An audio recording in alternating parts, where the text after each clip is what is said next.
এই যে তাহলে একটা স্যার আরেকটা ম্যাথ করে দিই এখানে। ওকে, এই দেখেন বলছে পিতার বর্তমান বয়স পুত্রের বর্তমান বয়সে 3 গুণ। 5 বছর আগে পুত্রের বর্তমান বয়স 4 গুণ ছিল, পিতা পুত্রের বর্তমান বয়স। আপনি যদি এই ম্যাথের যেখান থেকেই ধরেন সেখান থেকেই ম্যাথ গুলো হবে, যদি আপনার হিসাবটা ঠিক থাকে। অনেক স্যার কই থেকে ধরবো, যে কোনো জায়গা থেকে ধরলেই হবে। দেখি পিতার পিতার বর্তমান বয়স পুত্রের বর্তমান বয়স 3 গুণ। আপনি লেখেন যে ধরি, হ্যাঁ ধরি আপনার পুত্র বয়স ছোট বয়স পুত্র বয়স যদি x ধরেন, তাহলে অতএব পিতা কত হবে বলেন তো? পিতা হবে কত? 3x। এটা তো বুঝেন।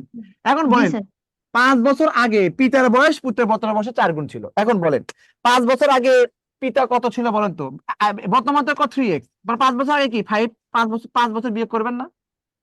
জি স্যার। স্যার পরে হলেও যে কখনো বিয়োগ করতে হয়? না না, পরে বললেও বিয়োগ? হয় না। এই 3x এখানে 5 বছর আগে আপনার কত? -5, এটা এটা দেখেন আগে। আর এখানে পুত্র 5 বছর আগে কত? x - 5 ছিল। তাহলে বলেন তো এই যে পিতার বয়স পুত্রের বয়সে কি সমান নাকি কয় গুণ? 4 গুণ। 4 গুণ। তাহলে বলেন তো কে পুত্রের বড়? বয়সের সাথে 4 4 গুণ। কাকে গুণ করবেন? স্যার পুত্রের বয়সে। তা যেটা ছোট কি তাকে গুণ করতো। এই তো আমাদের আনসার হয়ে গেল, তাই না? তাহলে কত হবে? 3x - 5 সমান সমান কত? 4x মাইনাস কত হবে? 20। তাহলে এই 4x এদিকে আসলে -x হবে, এই মাইনাস হলে -15 হবে। তাহলে x এর মান কত হচ্ছে? 50। তাহলে এই যে x হচ্ছে 15 হলো, আর এটা কত হবে? 45 বলে। পিতা 45, 15। এই যে দেখেন আনসার হয়ে গেছে। এখন আপনার নাম কি আপনার? স্যার আমার নাম আশা। আচ্ছা বলেন, আসমা। আপনি 4 বছর আগে আপনার বয়স ছিল 23। 2 বছর পর আপনার বয়স কত হবে বলেন তো? 4 বছর আগে আপনার বয়স ছিল 23, 2 বছর পর বয়স কত হবে? 29।